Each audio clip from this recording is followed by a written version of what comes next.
మత్తయి సువార్త 25 అధ్యాయం మొదటి నుండి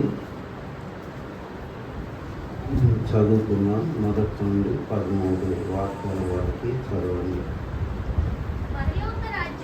పరలోక రాజ్యము తమ దివిటీలు పట్టుకొని పెండ్లి కుమారుని ఎదుర్కొనుటకు బయలుదేరిన 10 మంది కన్యకలను పోలి ఉన్నది. దీనిలో 5 బుద్ధి లేని వారు, 5 బుద్ధి గలవారు. బుద్ధి లేని వారు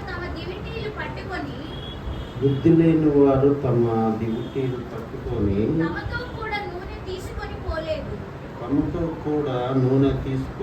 పోలేదు. బుద్ధి గలవారు తమ దివిటీలు కూడా సిద్ధెలలో నూనె తీసుకొని పోయిరి. పెండ్లి కుమారుడు ఆలస్యం చేయగా వారందరూ కొనికి నిద్రించుచుండ్రు. అర్ధరాత్రి వేళ ఇదిగో పెండ్లి కుమారుడు అతన్ని ఎదుర్కొన రండి అని కేక వినబడిన. అప్పుడు ఆ కన్యకలందరూ లేచి తమ దివిటీలని చక్కపరచిరి గాని బుద్ధి లేని ఆ కన్యకలు మా దివిటీలు ఆరిపోచున్నవి గనుక మీ నూనెలో కొంచెం మాకీయుడని బుద్ధి గల వారిని అడిగిరి. అందుకు బుద్ధి గల కన్యకలు మాకును మీకును ఇది చాలదేమో, మీరు అమ్మవారి యొద్దకు పోయి కొనుక్కొనరని చెప్పిరి. వారు కొనబోచుండగా పెండ్లి కుమారుడు వచ్చెను. అప్పుడు సిద్ధపడి ఉన్నవారు అతనితో కూడా పెండ్లి విందుకి లోపలికి పోయిరి. అంతటా తలుపు వేయబడిన. ఆ తరువాత తక్కిన కన్యకలు వచ్చి అయ్యా మాకు తలుపు తీయమని అడగగా అతడు మిమ్ముని ఎరుగునని మీతో నిశ్చయంగా చెప్పుచున్నాను. ఆ దినమైనను గడి అయినను మీకు తెలియదు గనుక మెలకువగా ఉండుడి. ప్రార్థన చేసుకున్నాం. పరిశుద్ధుడైన దేవా, కృప కలిగిన ప్రభువా, మరి అస్వస్థతకి గురైన నన్ను ప్రభా మీరు ఈ విధంగా అంటే కొంచెం శక్తి ఇచ్చి ఇక్కడ తీసుకొచ్చినందుకు మీకు స్తుతులు చెల్లిస్తున్నాం. ప్రభా, వచ్చిన ప్రతి బిడ్డను మీరు దీవించండి, ఆశీర్వదించండి.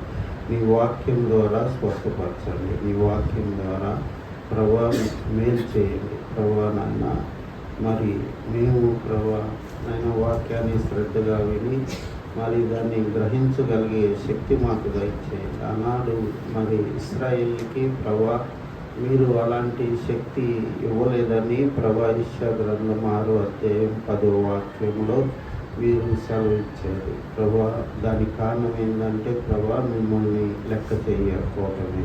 అలాంటి పరిస్థితి మాలో ఎవరికి లేకుండా మీ కృపద ఇచ్చేయమని మా ప్రభువును ప్రియరక్షకుడైన యేసుక్రీస్తు సర్వశక్తి నామంలో ప్రార్థిస్తున్నాను తండ్రి.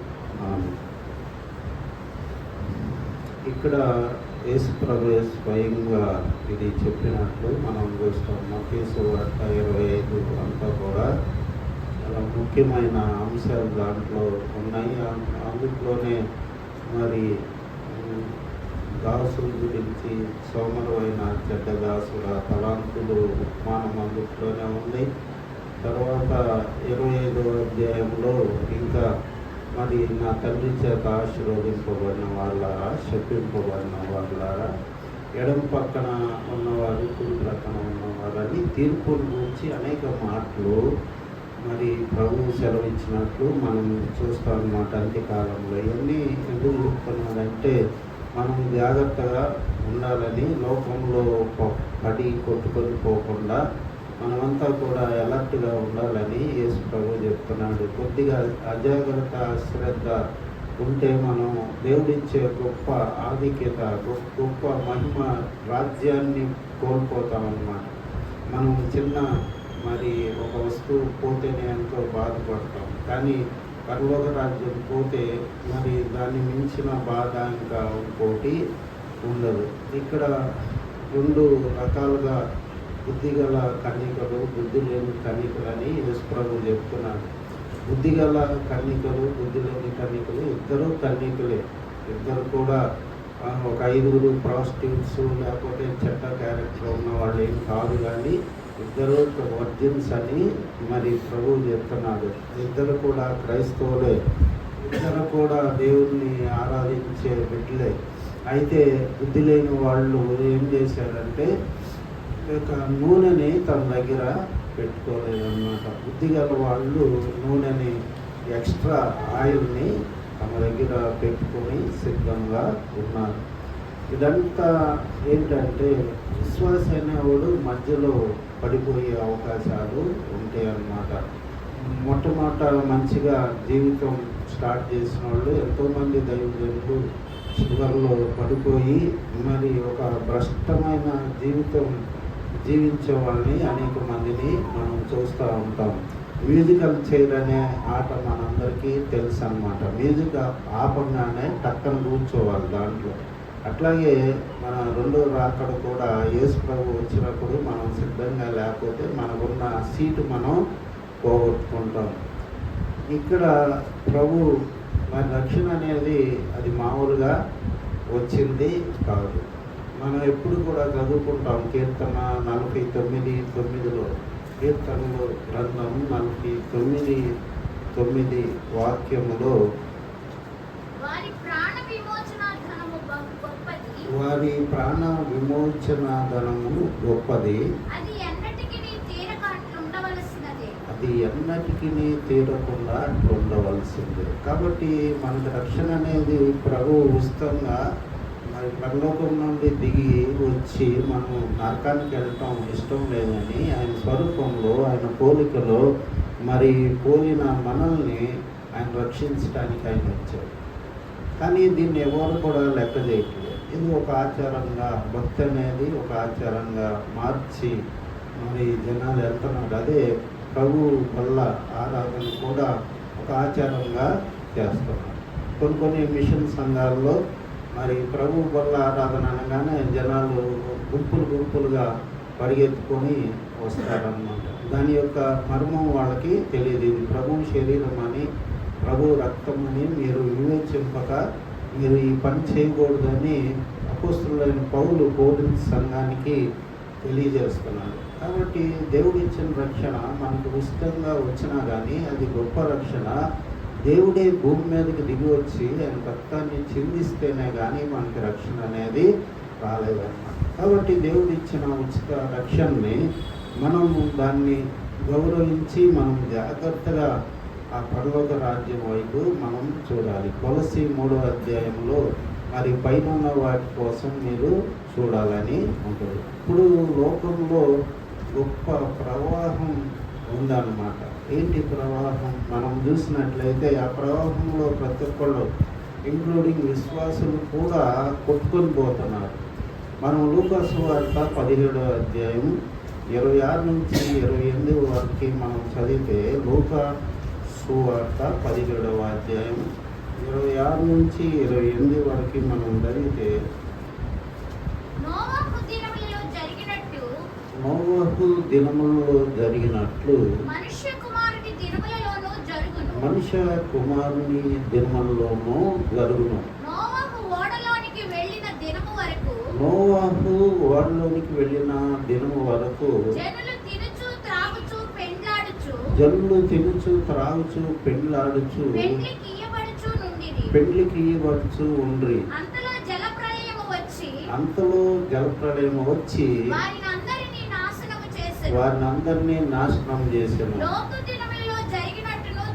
లోతు దినములలో జరిగినట్లును జరుగును. జనులు తినుచు త్రాగుచు కొనుచు, జనులు తినుచు త్రాగుచు కొనుచు, అమ్ముచు నారు నాటుచు, అమ్ముచు నారు నాటుచు, ఇండ్లు కట్టుచు నుండిరి. ఇండ్లు కట్టుచు ఉండిరి. అయితే లోతు సొదొమ విడిచిపోయిన దినమున, అయితే లోతు సొదొమ విడిచిపోయిన దినమున ఆకాశము నుండి అగ్ని గంధకములు కురిసి, ఆకాశం నుండి అగ్ని గంధకములు కూర్చి వారినందరినీ నాశనము చేసెను. వారినందరినీ నాశనం చేసెను. ఆ ప్రకారమే మనిషి కుమారుడు ప్రత్యక్షమగు దినమున జరుగును. ఆ ప్రకారమే మనిషి కుమారుడు ప్రత్యక్షమగు దినమున జరుగును.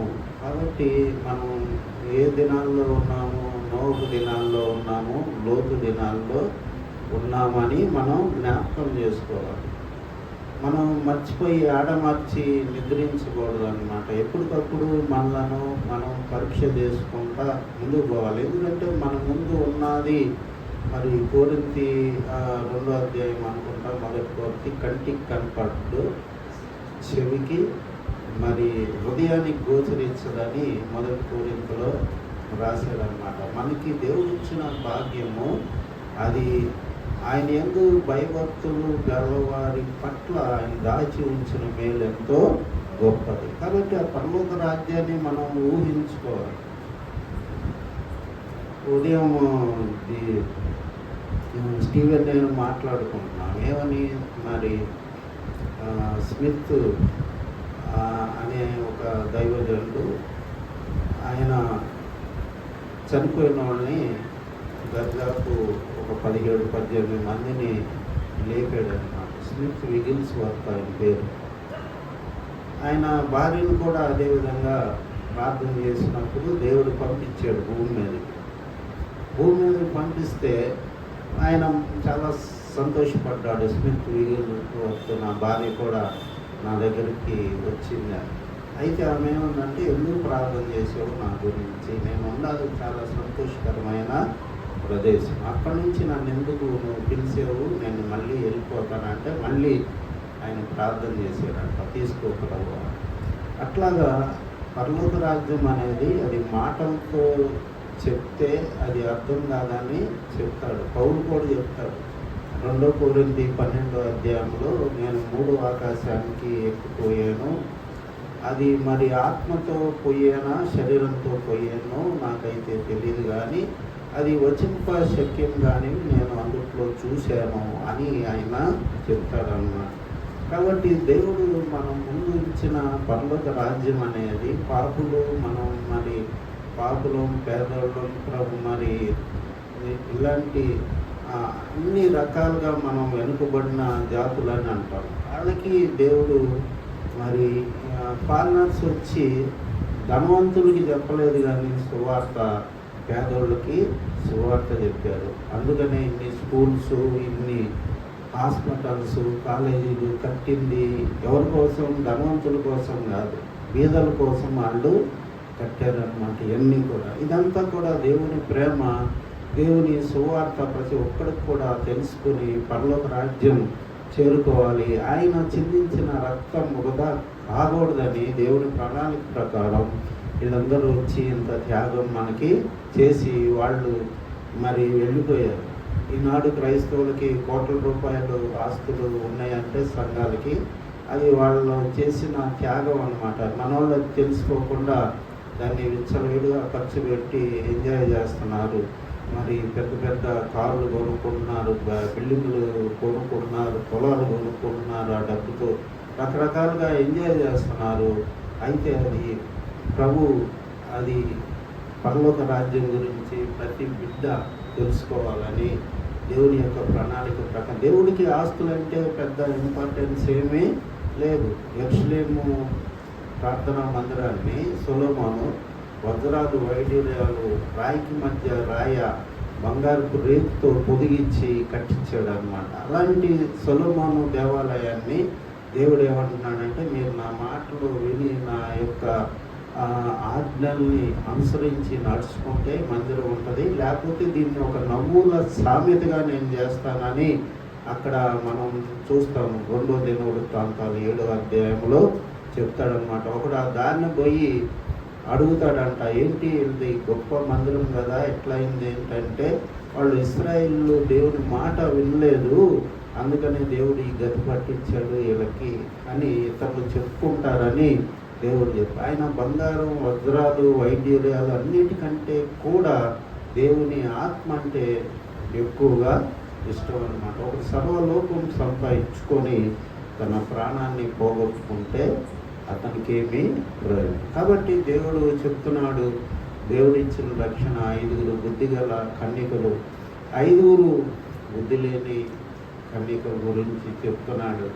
ఉదాహరణకి మనం చూసినట్లయితే ఓ పెద్ద బిల్డింగ్ ఉంటుంది, పెద్ద ముస్లిం కంట్రీలో పెద్ద బిల్డింగ్స్ కడుతున్నారు. 120, 130, 140 అంతస్తులు బిల్డింగ్స్ కూడా కడుతున్నారు. మనం పైన బిల్డింగ్ చూస్తాం కానీ లోపల ఉన్న పునాది మనకి తెలియదు అన్నమాట. ఏదో ఒక ఖలీఫా అని ఒక బిల్డింగ్ ఉంది, అది ఎక్కడ, దుబాయ్ ఎక్కడ ఉంది.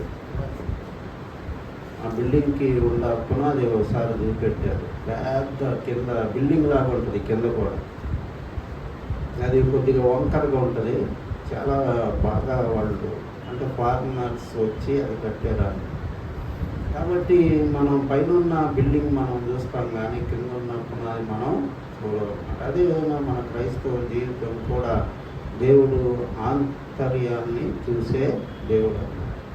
పైన మనం ఎంత భక్తిగా ఉన్నట్లు కనపడినా కానీ దేవుడు హృదయాన్ని పరిశోధించే దేవుడు అని కీర్తన 7వ అధ్యాయంలో మనం చూస్తాం.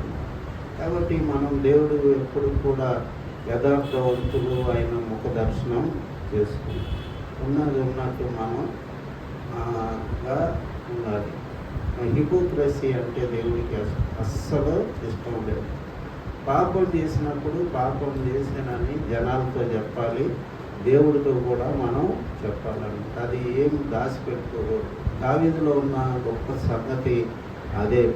దావీదు మరి నాతాను ప్రవక్త వచ్చి, నువ్వు పాపం చేసావు, నీ యొక్క పొరుగు అనే భార్యని నువ్వు అక్రమంగా తీసుకొని ఉరియాని హత్య చేసావంటే వెంటనే దావీదు ఎంతో బలవంతుడైన రాజు అన్నమాట. దావీదు పాపం చేసినా కానీ ఎక్కడ ఓడిపోయినట్లేదు. బైబిల్ ఒక్క యుద్ధం కూడా దావీదు ఓడిపోలేదు. అంత మహాపరాక్రమం కలిగిన రాజు. అవును, నేను పాపం చేశానని చెప్తాడు. దేవుడికి అది ఇష్టం అన్నమాట. అందరూ పాపం చేసి దేవుడు అనుగ్రహించి మహిమను పొందలేకపోతున్నారు. కాబట్టి పాపం అనేది అందరూ చేస్తారు. అందరూ చేసినప్పుడు దేవుడికి కావాల్సింది ఏంటంటే, అతిక్రమములను దాచిపెట్టువాడు వర్ధిల్లడు కానీ దాన్ని ఒప్పుకొని విడిచిపెట్టువాడు కనికరము పొందడు. సాధారణ ఏం చెప్పుద్దంటే, నువ్వు ఎందుకు వెళ్తున్నావు చర్చికి, నువ్వు పెద్ద పాపివి కదా, ఎందుకు వెళ్తున్నావు, మానుకో, ఇంకా నీకు కీడు వస్తుంది అని సాతానుడు మనకి బోధ చేస్తాడు. అయితే ప్రభు ఆయనకున్న పేరు ఏంటంటే అత్యంత కనికరం, కృప కలిగిన దేవుడు. మనం నిర్గమకాండం 34వ అధ్యాయం 6-7 వాక్యాల్లో మాట చూస్తాం. అతని ఎదుట యెహోవా అతన్ని దాటి వెళ్ళొచ్చు. యెహోవా కనికరము దయా దీర్ఘశాంతము విస్తారమైన కృపా సత్యములు గల దేవుడైన యెహోవా. కాబట్టి దావీదుకి తెలుసు దేవుడి గురించి బాగా. దావీదుకి తెలిసినట్టు ఎవరికి తెలియదని. నువ్వు మహాకృప కలిగిన దేవుడు అంటాడు. దావీదు చోట జనాల్ని లెక్క పెడతాడు. తన సైన్యాన్ని లెక్క పెట్టినప్పుడు దేవుడికి కోపం వచ్చింది. నీ బలం నేనే, యెహోవా నా బలం అని కీర్తన కూడా ఆయన రాశాడు. దావీదే రాశాడు. మళ్ళీ దావీదే లెక్క పెడతాడు. యోవాబు చెప్తాడు, ఇది మంచిది కాదు, లెక్క పెడతాం అన్నా కానీ దావీదు లెక్క పెట్టిస్తాడు. ఇప్పుడు దేవుడు ఒక ఆప్షన్ ఇస్తాడు దావీదుకి.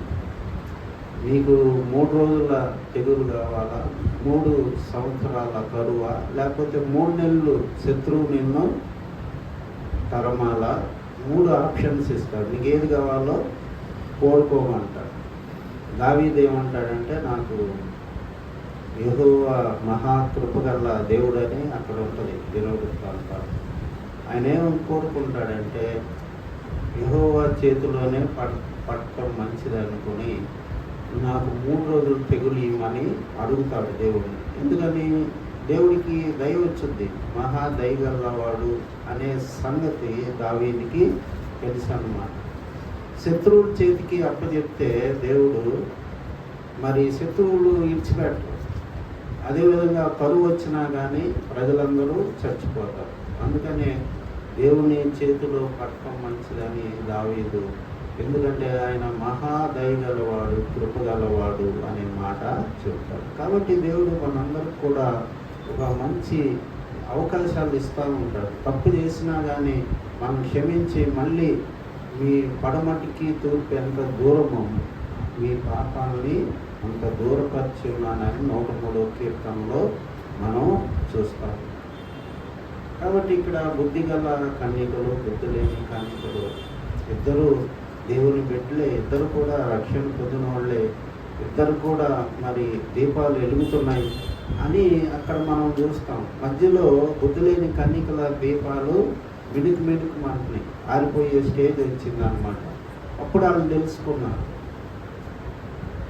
మన దీపంలో నూనె ఉందా లేదా అనేది మనం ఎప్పుడు కూడా విశ్వాస అయిన వాళ్ళం మనం పరీక్ష చేసుకుంటా ఉండాలి.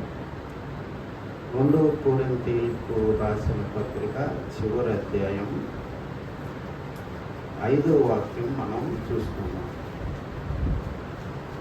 మీరు విశ్వాసము గలవారై ఉన్నారో లేదో, మీరు విశ్వాసము కలవారై ఉన్నారో లేదో మిమ్మును మీరే శోధించుకొని చూచుకొనుడి. మిమ్మును మీరే శోధించుకొని చూసుకోండి. మిమ్మును మీరే పరీక్షించుకొనుడి. మిమ్ముని మీరే పరీక్షించుకోండి.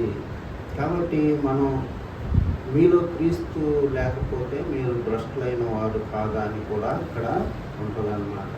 కాబట్టి మనలో యేసు ప్రభువు ఉన్నాడా లేడా అని మనలో మనం ప్రశ్నించుకోవాలి.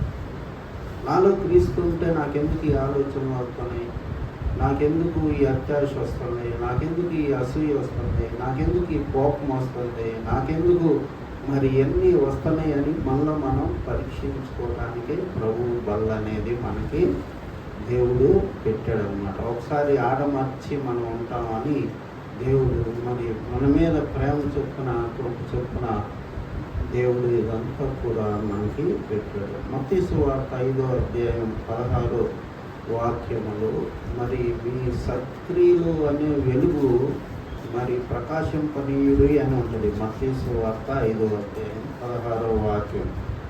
మనుషులు మీ సత్క్రియలను చూచి పరలోకమందున్న మీ తండ్రిని మహిమపరచునట్లు వారి ఎదుట మీ వెలుగు ప్రకాశింపనీయుడి. కాబట్టి వెలుగు పోతుందంటే అర్థమైంది, సత్క్రియలు తగ్గిపోయినప్పుడు వెలుగు పోతూ ఉంటుంది అన్నమాట. మన గురించి చెప్పుకోవాలి, జనం మంచి సాక్ష్యం ఇవ్వాలి. ఆ సంఘంలో వాళ్ళు మంచోళ్ళు, వాళ్ళు అబద్ధాలు ఆడరు, మోసాలు చేయరు, కొట్లాటలు లేవు, అసూయ లేదు, ప్రేమగా ఉంటారు, మంచి సంఘం అది. ఆ సంఘంలో బిడ్డలందరూ మంచోళ్ళు, ప్రసంగికులు, సంఘాన్ని స్థాపించిన వ్యక్తి గొప్ప వ్యక్తి అని చెప్పుకోవాలని. కాబట్టి మీ మనుషుల ఎదుట మీ సత్క్రియలు ప్రకాశింపనీయుడి అని అక్కడ ఆ యొక్క వాక్యం యొక్క ఇదన్నమాట. యేసు ప్రభు ఏం చెప్తారంటే మత్తయి సువార్త 23వ అధ్యాయంలో 25వ వాక్యం. అయ్యో వేషధారులైన శాస్త్రులారా, పరిసయ్యులారా, మీరు గిన్నెయు పళ్ళెమును వెలుపట శుద్ధి చేయుదురు గాని అవి లోపల దోపుతోనూ అజితేంద్రియత్వముతోనూ నిండి ఉన్నవి. అది లోపల ఎంతో చెడ్డగా మురిగ్గా ఉన్నాయని చెప్తున్నాడు. తర్వాత మనం 27వ వాక్యం. అయ్యో వేషధారులైన శాస్త్రులారా, పరిసయ్యులారా, మీరు సున్నము కొట్టిన సమాధులను పోలి ఉన్నారు. మీరు సున్నం కొట్టిన సమాధులను పోలి ఉన్నారు. అవి అవి వెలుపల శృంగారముగా అగపడును గాని అవి వెలుపల శృంగారముగా అగుపడును గాని లోపల చచ్చిన వారి ఎముకలతోనూ సమస్త కల్మషముతోనూ నిండి ఉన్నవి. లోపల చచ్చిన వారి ఎముకలతోనూ సమస్త కల్మషంతోనూ నిండి ఉన్నవి. మనం సమాధుల తోటికి వెళ్తే చాలా ఒకళ్ళు లక్షల రూపాయలతో సమాధులు కడతారు. తప్పు లేదు కట్టడంలో, వాళ్ళ మీద ఉన్న ప్రేమ కొద్ది వాళ్ళు అట్లా కడతారు. అయితే అది పగలగొట్టి చూస్తే దాంట్లో ఏముంటుందంటే కుళ్ళిన శరీరము ఎముకలు ఉంటాయి అన్నమాట. మీరు అట్లా ఉన్నారు అని శాస్త్రుల్ని పరిచయాల్ని దేవుడు అట్లా చెప్తున్నారు. అదేవిధంగా 23వ అధ్యాయము 6వ వాక్యంలో కూడా మీరు పరలోకంకి వెళ్ళే వాళ్ళని అడ్డుకుంటారు అని ఉంటుంది. 23:6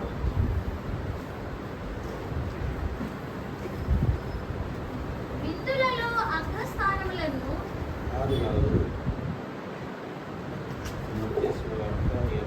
13వ అయ్యో వేషధారులైన శాస్త్రులారా పరిసయ్యులారా, అయ్యో వేషధారులైన శాస్త్రులారా పరిసయ్యులారా, మీరు మనుషుల ఎదుట పరలోక రాజ్యమును మూయుదురు. మీరు మనుషుల ఎదుట పరలోక రాజ్యము మూయుదురు. మీరు అందులో ప్రవేశింపరు. మీరందులో ప్రవేశింపరు. ప్రవేశించు వారిని ప్రవేశింపనీయరు. ప్రవేశింపు వారిని ప్రవేశింపనీయరు. అయ్యో అయ్యో అని ఎందుకు అంటున్నాడు దేవుడు? ఇశ్రాయేలుని దేవుడు ఎంతో ప్రేమించి వాళ్ళు నా పిల్లలు అన్నాడు దేవుడు. ఎవరు నాన్న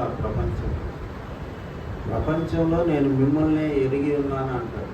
ఆమోస్ గ్రంథంలో 3వ అధ్యాయం 2వ వాక్యం అనుకుంటా. ప్రపంచంలో నేను మిమ్మల్ని ఎరిగి ఉన్నాను అంటాడు. చదవండి అది ఆమోస్ గ్రంథం. భూమి మీద సకల వంశములలోను భూమి మీద సకల వంశంలోనూ మిమ్మును మాత్రమే నేను ఎరిగి ఉన్నాను. మిమ్మల్ని మాత్రమే నేను ఎరిగి ఉన్నాను. ఏమన్నాడు? ఇంకెవరు నాకు తెలియదు అని. అమెరికా వాళ్ళు నాకు తెలియదు, ఆస్ట్రేలియా వాళ్ళు నాకు తెలియదు, న్యూజిలాండ్ వాళ్ళు నాకు తెలియదు, ఇండియా వాళ్ళు నాకు తెలియదు, ఎవరు తెలియదు, మీరే నాకు తెలుసని దేవుడే సాక్ష్యం ఇస్తున్నాడు. అంత ఎక్కువగా వాళ్ళని ప్రేమించి పరలోక రాజ్యాన్ని సిద్ధపరిస్తే వాళ్ళంతా చెడగొట్టుకుంటున్నారు. అయ్యో శాస్త్రులారా, మీరు వాళ్ళని సరైన మార్గంలో నడిపించాల్సిన బదులు మీరే వాడికి ఆటంకంగా ఉన్నారు. కాబట్టి ఇశ్రాయేలుకి ఆటంకం ఎవరు? శాస్త్రులు, పరిసయ్యులు, బోధకులు అన్నారు. మీ కడిపే మీకు దేవుడని అంటాడు ఒక చోట. కాబట్టి దేవుడు వీళ్ళని విమర్శించినట్లు శాస్త్రుల్ని, పరిసయ్యుల్ని విమర్శించినట్లు ఎవరిని విమర్శించలేదు. కారణం ఏంటంటే వాళ్ళ మీదే సమాజ మందిరాలు, ఈ యొక్క దేవాలయాలు ఆధారపడి ఉన్నాయి కాబట్టి మొత్తం నాశనం చేస్తున్నారు మీరు అని అయ్యో అయ్యో అని మరి యేసు ప్రభు చెప్తున్నాడు అన్నమాట. హెల్ప్లెస్గా నేనేం చేయలేకపోతున్నాను నా ప్రజలకు అన్నట్టు దేవుడు మాట్లాడుతున్నాడు. కాబట్టి బుద్ధికి లేని కన్యకలు, బుద్ధి గల కన్యకల్లో యేసు ప్రభు ఏం చెప్తున్నాడంటే అంతం వరకు సహించిన వాడే రక్షింపబడును. మత్తయి సువార్త 24వ అధ్యాయంలో మనం ఆ వాక్యం చూస్తూ ఉన్నాం. కాబట్టి పరలోక రాజ్యం అనేది అది మనుషుల ఊహకి అందని కట్టడం అన్నమాట. దేవుడు దేనికి నిర్మాణకుడు, మరి పునాదులు గల పట్టణం కోసం అబ్రహాము ఎదురు చూసాను. తెలియగల వాళ్ళు ఎవరంటే ఈ లోకంలో పరలోక రాజ్యాన్ని చూస్తూ దాన్ని గూర్చి ఊహించుకుంటూ పాపాన్ని పక్కన పెట్టుకుంటూ బతికే వాళ్ళే భూమి మీద తెలియగలవాడు. అంతేగాని వీళ్ళంతా ప్రపంచంలో ధనవంతులందరూ కూడా తెలియగల వాళ్ళు కాదు.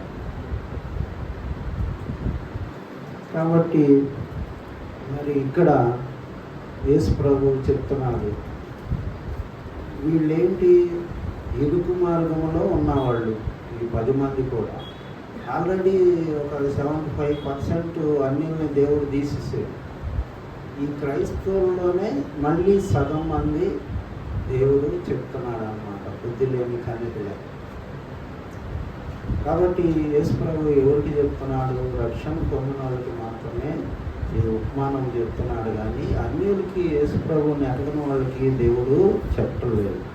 కాబట్టి మరి ఇక్కడ రక్షణ పొంది యేసుక్రీస్తు గురించి తెలుసుకొని ఆయన రక్తాన్ని గురించిన జ్ఞానం ఉండి ఆయన యొక్క శిలువ ఆ యొక్క బలిదానం గురించిన జ్ఞానం ఉండి మనం నిర్లక్ష్యంగా భూమి మీద ఉంటున్నామంటే అందుకు మించిన మరి మూర్ఖత్వం, అందుకు మించిన అజ్ఞానం అనేది ఇంకోటి లేదంట. కాబట్టి దేవుడు మనం ఈ లోకంలోనే మనం చూసుకుంటూ ఉంటాం, పక్కన వాళ్ళకి ఎంత ఉంది, వాళ్ళకి ఎంత ఉంది, వాళ్ళకి బంగారం ఎంత ఉంది, వాళ్ళకి కార్లు ఎన్ని ఉన్నాయి అని పోటీ పడుతూ ఉంటాం. కానీ మనం అస్సలు మనం పరలోకం సంపాదించేవాడే ధనవంతుడు, భాగ్యవంతుడు అని యేసుప్రభు ఇంకా క్లియర్గా చెప్పాడు. లోకాసు వార్త 16వ అధ్యాయంలో ధనవంతుడు బీదలాజరు గురించి చెప్తా ఆయన. మరి బీదలాజరుకి ఏం లేదు, ఇల్లు లేదు, వాకిల్ లేదు, స్నేహితులు లేరు, బంధువులు లేరు. మనం కుష్టి వ్యాధులు ఉంటారు రోడ్డు మీద, వాళ్ళు సొంతలు కూడా వాళ్ళని పంపించేస్తారు ఇంట్లో. వాళ్ళకి వచ్చి మాట్లాడేవాళ్ళు లేరు, వాళ్ళని పలకరించేవాళ్ళు లేరు, వాళ్ళని హాస్పిటల్లో చేర్చేవాళ్ళు లేరు, వాళ్ళకి మందులకి డబ్బులు ఇచ్చేవాళ్ళు లేరు. అలాంటి పరిస్థితుల్లో ఉన్న లాజరుకి దేవుడు పరలోక రాజ్యం ఇచ్చాడు.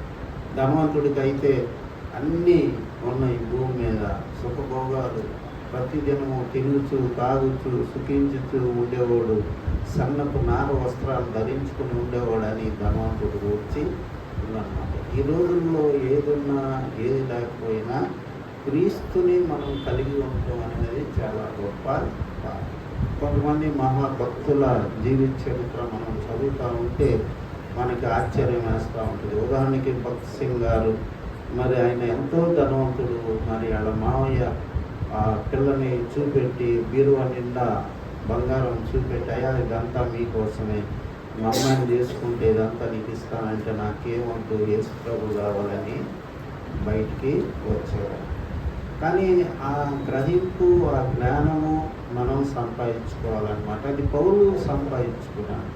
ఆయన ఏమంటున్నాడు? ఫిలిప్పీలకు రాసిన పత్రిక 3వ అధ్యాయం 8వ వాక్యం అనుకుంటా ఏమంటున్నాడు? యేసు క్రీస్తుని గూర్చిన అతి శ్రేష్టమైన జ్ఞానం సంపాదించుకోవడానికి నేను సమస్తము నష్టముగా ఎంచుకున్నాను. చదవండి. నిశ్చయముగా నా ప్రభు అయిన యేసు క్రీస్తుని గూర్చిన అతి శ్రేష్టమైన జ్ఞానము నిమిత్తమై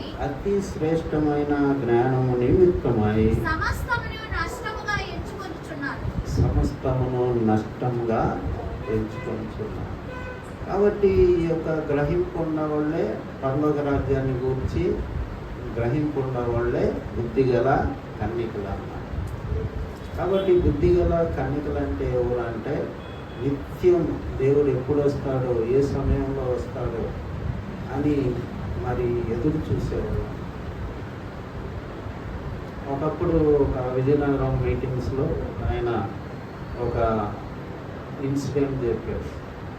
ఒక మంచి ధనవంతుడికి ఎక్కడో దూర ప్రాంతంలో మంచి గార్డెన్ ఉండేదంట, చాలా మంచి గార్డెన్. దాంట్లో అనేక మరి పూల మొక్కలు ఉండేవి. అయితే దాన్ని చూడటానికి ధనవంతుడికి సంబంధించిన వాళ్ళు ఎవరో వెళ్ళారన్నమాట. వెళితే స్విట్జర్లాండ్ అనుకుంటా, బహుశా అది స్విట్జర్లాండ్లో అది ఎంతో అందమైన ప్రదేశం. అది ఎక్కడో సరస్సులో మధ్యన ఉండేది ఆ గార్డెను. దాంట్లో కొంతమంది వర్కర్స్ని ఆయన పెట్టాడు. వాళ్ళు వెళ్తే ఎక్కడ ఒక చిన్న ముక్క కూడా ఆ మైదానంలో లేదంట. ఎండిపోయిన ఫ్లవర్స్ కానీ ఎంతో శుభ్రంగా పెట్టారంట. ఆయన అడిగాడంట, మీ యొక్క యజమానుడు ఎక్కడో దూరం ఉన్నాడు కదా, మీరు ఎందుకని ఇంత శుభ్రంగా ఉంచుతున్నారు, ఆయన ఎప్పుడు వస్తాడు కదా ఎప్పుడో ఒకసారి అంటే వాళ్ళు చెప్పారు, మేము మా యజమానికి మాత్రమే కాదు దేవునికి కూడా మేము మరి బాధ్యులు అని చెప్పి దాన్ని ఇంత శుభ్రంగా ఉంచుకున్నాం. ఆయన వచ్చినా రాకపోయినా ఈ యొక్క తోట అనేది ఎంతో అందంగా ఉంచాల్సిన బాధ్యత మా మీద ఉంది కాబట్టి మేము అట్లా ఉంచుతున్నామని చెప్పాడు. అట్లాగే దేవుడు ఎప్పుడు వస్తాడో మరి మనకైతే ఇది. కాబట్టి మనం ఏ ప్రవాహంలో ఉన్నామో లోతు ప్రవాహంలో, లోతు దినాల్లో, నోవహు దినాల్లో ఉన్నామన్నమాట. మనం ఈ గూగుల్లో చూస్తూ ఉంటాం, నార్త్ ఇండియాలో వరదలు వస్తాయి, పెద్ద పెద్ద భవనాలు కొట్టుకెళ్తా ఉంటాయి, దాన్ని ఎవరు ఆపలేరు. కానీ యేసు ప్రభువు నమ్మిన వాళ్ళు ఆ వరదకి కూడా తట్టుకొని బయటికి వెళ్ళాలని ఈ యొక్క వాక్య సందేశం. కాబట్టి పెళ్లి కుమారుడు వచ్చేసాడు, లేట్ చేశాడు. ఆయన ఇక్కడ లేట్ చేశాడు. లేట్ ఎందుకు చేస్తున్నాడు అనేది మనం ఆలోచన చేసినట్లయితే మరి 2 పేతురు పత్రిక 3వ అధ్యాయం 10వ వాక్యంలో మనం చూస్తాం అన్నమాట. మరి అందరూ నశించిపోకుండా ఆయన మరి లేట్ చేస్తున్నాడు అని ఉంటుంది అక్కడ 3వ అధ్యాయం 10వ వాక్యం.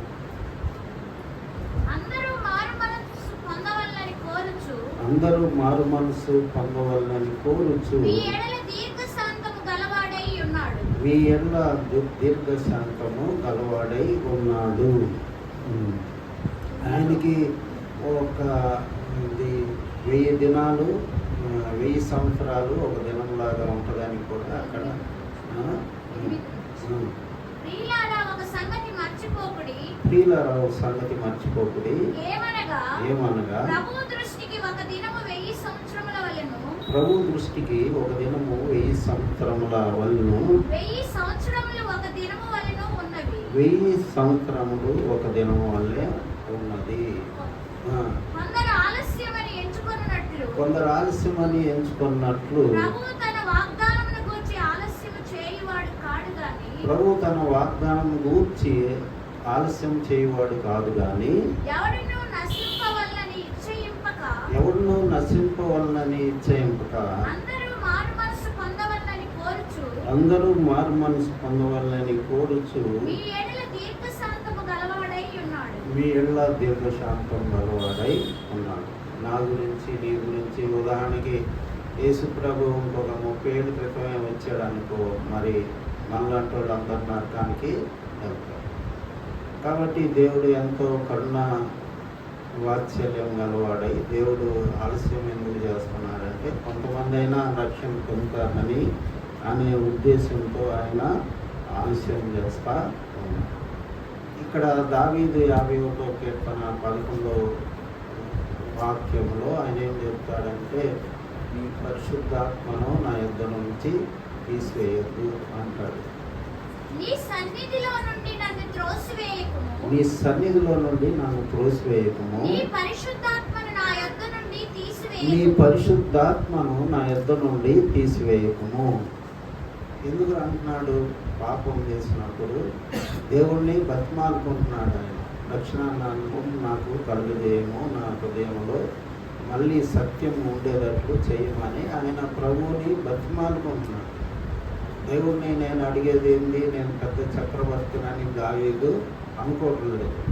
ఆయన తన కన్నీటితో పడక తేలవేసాను అని చెప్తాడు 6వ అధ్యాయంలో కీర్తన. కాబట్టి ఆయన ఏమంటున్నాడంటే నీ పరిశుద్ధాత్మను నా దగ్గర నుండి దేవుడు ఒక భక్తుని విషయంలో వెంటనే పనిష్మెంట్ ఇయ్యడు. ఒక విశ్వాస విషయంలో పాపం చేసినప్పుడు వెంటనే పనిష్మెంట్ ఇయ్యడు, కానీ కొంత అవకాశం, కొంత సమయం అనేది దేవుడు ఇస్తాడనమాట. ఆ సమయం కూడా అయిపోయిన తర్వాత దేవుని తీర్పు అనేది మన మీదకి వస్తుంది. అట్లాగే 10 మంది బుద్ధి కన్యకల్లో 5 బుద్ధి గల కన్యకలు ఉన్నారు, 5 బుద్ధి లేని ఉన్నారు. యేసు ప్రభు పెళ్లి కుమారుడు వచ్చాడు. మిగతా 5 ఏమంటున్నారంటే అయ్యో మాకు నూనె అయిపోతుంది, దీపాలు ఆరిపోతున్నాయి, మాకు సహాయం చేయమని. కాబట్టి యేసు ప్రభు వచ్చేటప్పుడు ఎవరి కాళ్ళు సహాయం చేసుకోవడమే కానీ నీ తల్లిదండ్రులు నీకు సహాయం చేయరు, నీ పాస్టర్ గారు నీకు సహాయం చేయడు, నీకు రికమెండేషన్ అనేది ఉండదు. కాబట్టి వాళ్ళు ఏమన్నారు, మాకు సరిపోద్ది, మీరు వెళ్ళి కొనుక్కోండి అని చెప్తారన్నమాట. అంటే ఎవరి సంగతి వాళ్ళు చూసుకుంటారు అనేది మనకి అక్కడ అర్థమవుతా ఉంటుంది. కాబట్టి మరి ఇక్కడ పెళ్లి కుమారుడు వచ్చింది, తలుపు వేశారు, వీళ్ళేంటి మళ్ళీ నూనె వచ్చి తలుపు కొడుతున్నారు, మీరెవరో నాకు తెలియదని ప్రభు వాళ్ళతో అన్నాడు. ఒక విశ్వాసి రక్షణ పొందిన వాడు మళ్ళీ ప్రభువుని వేడుకుంటే మీరెవరో నాకు తెలియదంటే అది చాలా అవమానకరమైన సిట్యువేషన్గా మనం భావించవచ్చు అన్నమాట. అలా ఆ పరిస్థితి మనం తెచ్చుకోకుండా దేవుడు ముందుగానే మన మీద ప్రేమతో ఈ బల్లారాధన కార్యక్రమం అనేది పెట్టాడనమాట. దీన్ని ఎందుకు పెట్టాడంటే మనం ఏదైనా తప్పులు చేసామో నెలలో మరి అన్నీ కూడా జ్ఞాపకం చేసుకొని మనం ఆయన ఎదుట పశ్చాత్తాపడితే మరి దేవుడు మనల్ని క్షమించే దేవుడై ఉన్నాడు.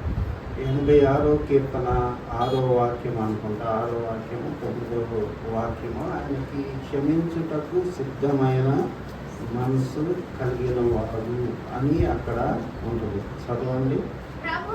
ప్రభువా నీవు దయాళుడవు, క్షమించుటకు సిద్ధమైన మనస్సు కలవాడు. కాబట్టి ఎన్నిసార్లు నువ్వు పాపం చేసేది, నేను క్షమించను నిన్నని ఏమాత్రం కూడా దేవుడు అనే వ్యక్తి కాదు. ఆయన క్షమించుటకు సిద్ధమైన మనసు కలిగిన. పేతురు ఒకసారి యేసు ప్రభువుని అడిగినప్పుడు ఎన్నిసార్లు క్షమించాలి, 7 సార్లు అంటే 7 సార్లు కాదు 77 మార్లు అని చెప్తాడు. 77 కొంతమంది ఏంటంటే 77 × 7 అని కూడా చెప్తారు. కాబట్టి ప్రభు అత్యంత కృపా కనికరం కలిగిన దేవుడు. మనం సరి చేసుకొని మనం మెయిన్ స్ట్రీమ్లోకి మరి విశ్వాస జీవితంలోకి రావడానికి దేవుడు ఇవన్నీ కూడా బల్ల కార్యక్రమం ఇవన్నీ కూడా పెట్టిన ఉపవాస ప్రార్థనలు, మధ్యలో ఉజ్జీవ సభలు ఇవన్నీ జరిపించేది దేనికంటే తప్పిపోయిన వాళ్ళు మళ్ళీ వచ్చి మనలో చేరడానికి వీలుగా యేసు ప్రభు ఇవన్నీ కూడా పెట్టాడు. చివరిగా మనం సామెతలు 4వ అధ్యాయం 23వ వాక్యం మనం చూసుకున్నాం. సామెతలు 4వ అధ్యాయం 23వ వాక్యం.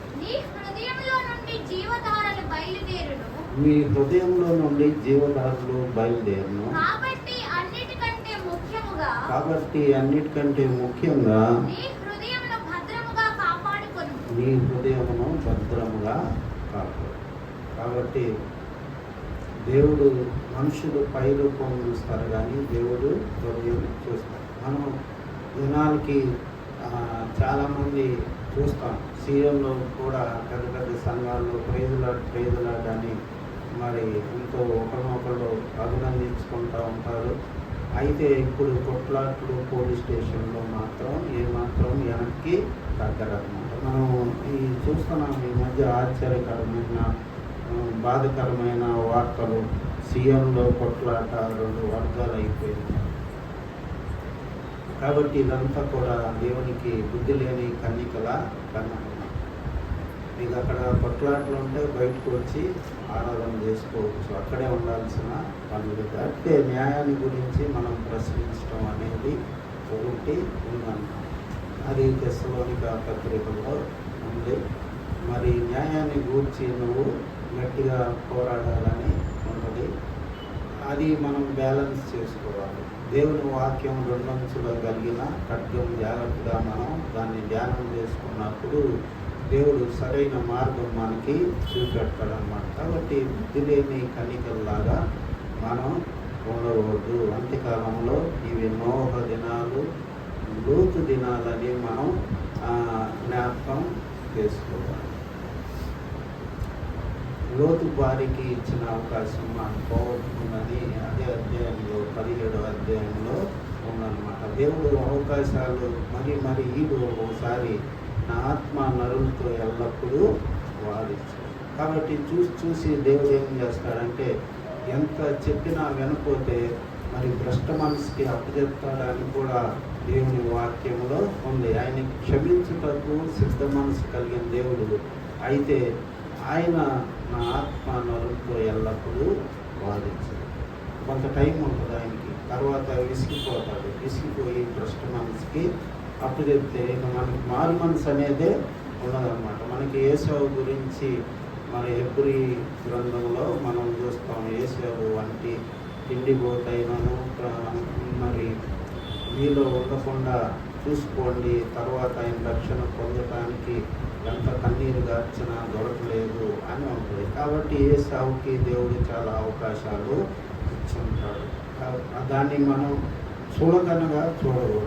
మనకి యెహోవా దొరుకు కాలమున ఆయనను వెతకండి, సమీపంగా ఉండగానే ఆయనను వేడుకోండి అనే వాక్యాన్ని కూడా మనం యెషయా గ్రంథం 55వ అధ్యాయంలో చూస్తామన్నమాట. తలుపు వద్ద నిలబడి తట్టుచున్నాను, ఎవడైనా నా స్వరం విని తలుపు తీస్తే నేను వారి యొద్దకు వచ్చి భోజనం చేస్తామని దేవుడు చెప్తున్నాడు. తలుపు తీయపోతే ఆయన మరి సంవత్సరాలు మీ దగ్గర ఉండి తలుపు కొట్టడనమాట. ఆయనకి ఎంతోమంది ఉన్నారు ప్రియులు, వాళ్ళ దగ్గరికి అయినా వెళ్ళిపోయారు. కాబట్టి బుద్ధి లేని కన్నికల వల్లే మనం ఉండకూడదు. మనం ఎక్కడ తప్పు చేస్తున్నామో మనకి తెలిసిపోద్ది అన్నమాట. ఎక్కడ దేవుడిని మనం దుఃఖ పెడుతున్నామో మనకి తెలిసినప్పుడు వెంటనే ప్రభువా అలాంటి పని మేము చేయకుండా మాకు సహాయం చేయి. మనకి 55 గల్తీ చివరిగా ఇంకోటి కూడా చదవండి, 3వ అధ్యాయం 3వ వాక్యం. గల్తీలకు రాసిన పత్రిక 3వ అధ్యాయం 3వ వాక్యం. వీరింత అవివేకులైతిరా, మొదట ఆత్మానుసారంగా ఆరంభించి ఇప్పుడు శరీరానుసారంగా పరిపూర్ణులు అవుతురా. కాబట్టి ఇక్కడ పౌలు ఏం చెప్తున్నాడు, పరిశుద్ధుడైన పౌలు, మొట్టమొదట బాగానే ఉండాలి, మీరు ఆత్మానుసారంగా మీ యొక్క విశ్వాస జీవితం ఆరంభించారు, ఇప్పుడు శరీర సంబంధంగా మీరు ఎట్లాగూ పరిపూర్ణులు అవుతారని ఆయన చెప్తున్నాడు అన్నమాట. కాబట్టి ఇక్కడ 10 మంది కన్యకలు 10 మంది విశ్వాసులే, అయితే మధ్యలో కొంతమంది డ్రాప్ అవుట్స్ అంటారు. మాకు లా కాలేజీలో మరి చేరటానికి 160 మంది చేరతారు, మధ్యలో కొంతమంది వెళ్ళిపోతారు, వాళ్ళని డ్రాప్ అవుట్స్ అంటారు. కాబట్టి అట్లాంటి పరిస్థితి విశ్వాసకి ఉండకూడదు. ఎందుకంటే మనం కోల్పోతుంది మహాభాగ్యం అన్నమాట. మనం పరలోకం కోల్పోతే బాగలేదు, కానీ మహా తీవ్రమైన పనిష్మెంట్లోకి మనం వెళ్తాం అన్నమాట. కాబట్టి పరలోకం కోల్పోతే ఇంకొక మధ్యస్థమైన లోకం అనేది ఏమీ ఉండదు. అయితే పరలోకం లేకపోతే అగ్నిగుండం, ఈ రెండింటి మధ్య దేవుడు మనం పెట్టాడు. కాబట్టి భయంతో వణుకుతూ ఆయన ఇచ్చిన రక్షణను మనం కొనసాగించుకోవాలి, ప్రార్థన చేసుకోవాలి. పరిశుద్ధుడైన దేవ, కృపగలిగిన ప్రభువా, ఘనమైన నీ గొప్ప నామానికి వేలాదిస్తూ మీరే స్వయంగా భూమి మీదకి వచ్చి బుద్ధిగల కన్యకలు, బుద్ధి లేని కన్యకలని మీరు సెలవిచ్చారు. ఇది ఎంతో వాస్తవం కాబట్టి, ఇది జరగబోయే కార్యక్రమం కాబట్టి మీరు ఎంతో నాయనా మరి మా మీద ప్రేమ కొద్దీ ఈ విషయాలన్నీ కూడా మీరు బయట పెట్టారు. మేము దీన్ని గ్రహించగలిగే శక్తి మాకు దయచేయండి. లోకం చూసి మోసపోకుండా సహాయం చేయండి. లోకంలో ఉన్నదంతా శరీరాశ, నేత్రాశ, జీవకుడమ్మం అనే సంగతి మేము తెలుసుకొని ప్రభువా భయంతో వణుకుతో నీ రక్షణని మేము కొనసాగించుకునే కృప భాగ్యం మాకు దయచేయండి, జ్ఞానం దయచేయండి. ఒక్కోసారి దారి తొలగిపోతాం ప్రభువా దేవా, నా శరీరం కాబట్టి ప్రభువా అలాంటి సమయంలో కూడా నీ ఆత్మ మమ్మల్ని పట్టుకొని వెంబడించి మాకు చెప్తూ ఉంటుంది ప్రభువా. మరి నీ యొక్క పరిశుద్ధాత్మ తీర్పును గూర్చి, పాపాన్ని గూర్చి ఒప్పింపజేస్తూ ఉంటుందని నీ వాక్యంలో ఉంది. అది మేము గ్రహించి ప్రభువా నీ పాదాల దగ్గరికి రావటానికి నీ కృప ఇచ్చేయమని, ఇక్కడ ఉన్న వాళ్ళందరూ కూడా బుద్ధిగల కన్యకల్లాగా ఉండి అందరూ పరలోక రాజ్యాన్ని సంపాదించుకునే కృప ఇచ్చేయమని, ప్రతి బిడ్డని ఆశీర్వదించమని నజరుడైన యేసుక్రీస్తు నామంలో ప్రార్థిస్తున్నాం తండ్రి. జో వచ్చి పాటలు పాడుతున్నవా కానుకుంటే